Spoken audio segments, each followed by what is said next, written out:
Hello, I'm Charlene of the Rainbow Frequency, and this is another spirit prompt to talk to you about genetics, which is actually one of my favorite subjects.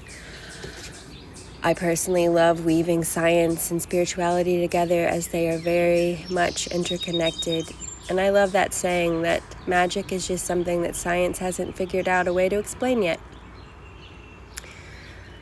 So, looking at DNA, I fell in love with DNA in high school and biology. Actually wanted to be a genetic scientist, and I had someone say that I could never be one because I was such a spaz and I would never be suited for a lab. Atrocious, I know.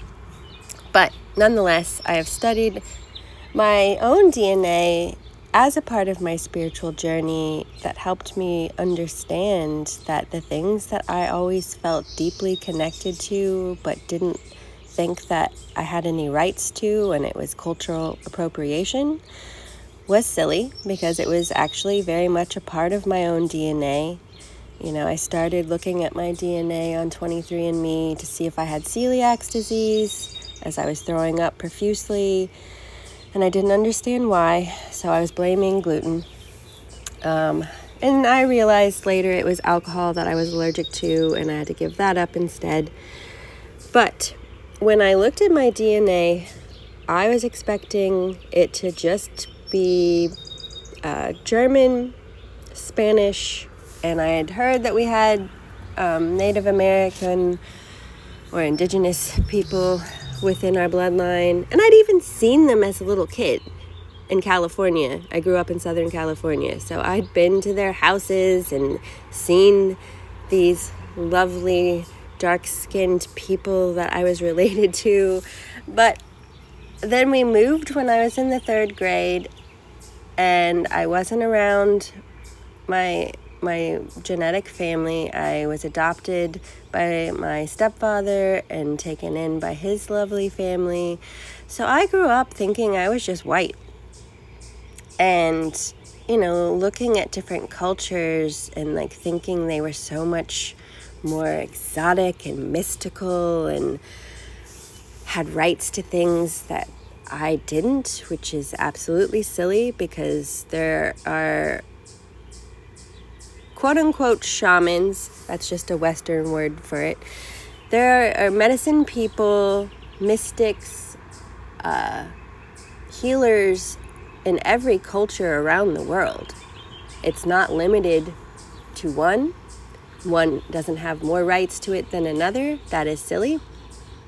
So I had to recognize that I had all of this amazing DNA. On my mother's side, you can see that we're related to ancient Egypt, which I've always had an affinity for. But it's just, it helped me realize that I felt it within me, that love, that resonance. So I challenge you to think about what you love and what you resonate with and admit that it's a part of you.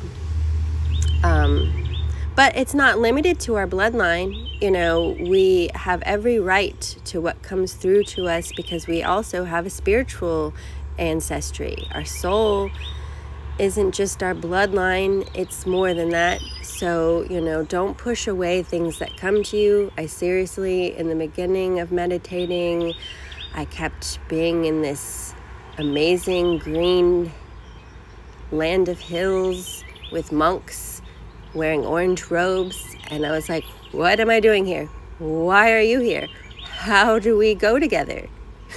I am human after all, and we have to break down that barrier as we develop spiritually and let go of certain beliefs and concepts and have a mental breakdown so that we can expand our consciousness. So anyway, chew on that.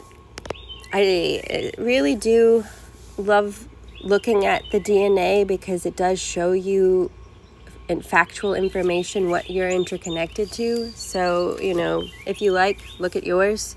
You'd be surprised what's in there. I believe in oneness, so personally, I feel connected to plants, everything. But, it's just ancestrally, we all sprang up as one, and then evolution and migration took hold, and we populated the world. So we're not as separate as we'd like to think, some of us. So best wishes. Be well holistically for yourself and the environment you're a beautiful part of, and really get to know yourself, because knowing yourself is half the battle, and then empowering yourself to do what you want from your heart and soul and to work with your gifts with intention is important part of the journey.